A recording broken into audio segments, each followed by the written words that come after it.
जगात एकमेव असं गाव आहे ते हिंदू आणि मुस्लिम एकतेचं प्रतीक म्हणून ओळखलं जातं आणि ते गाव म्हणजे आपलं कडेगाव. त्या गावचा मी आहे आणि त्या गावात लहानाचा मोठा झालो त्याचा मला लय अभिमान आहे. आमच्या गावात हिंदू आणि मुस्लिम एकत्र आहे त्याचं कारण म्हणजे मोहरम. जरी तो सण मुसलमानांचा असला तरी अख्खं गाव पुढं असतं. तसाच आज मोहरमचा सण होता आणि आमच्या गावातलं डुलं म्हटलं की लय मोठा असते ती, म्हणून आज आम्ही तिकडे डुल्याच्या भेटी करायला गेलेलो. पण जेव्हा तिथं गेलो तेव्हा अजून डुल्याची तयारी चालू होती. जशी मग तयारी झाली तसं आम्ही लगेच खांद द्यायला बसलो.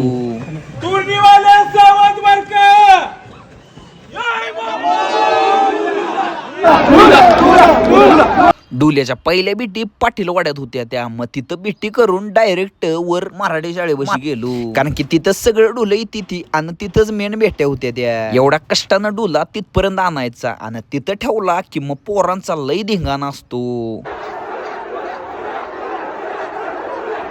भेटीला अजून लय टाइम होत त्याच्यामुळे म्हटलं जरा राऊंड मारून येऊया. तवर त्यात सुम्याला सरबताचा वास आला. सरबताच्या इथं लय गर्दी होती. तवर माझा एक फॅन तिथं सरबत घेऊन आला. त्याला मागितला पण त्यानं काही दिला नाही. त्याच्यामुळे गर्दीत घुसलो आणि सरबत घेतला. सरबत पिऊन बाहेर आलो तवर बाळ्या काळा चष्मा घालून दिसलं. त्याला बहुतेक डोळा आल्यालं त्याच्यामुळे घरातला आजोबांचा चष्मा घालून आल्यालं. आता म्हटलं भेटी पण थोड्या वेळात होत्या आणि त्यात गर्दी तर जाम झालेली. त्याच्यामुळे म्हटलं डुल्यापाशी जाऊन बसूया.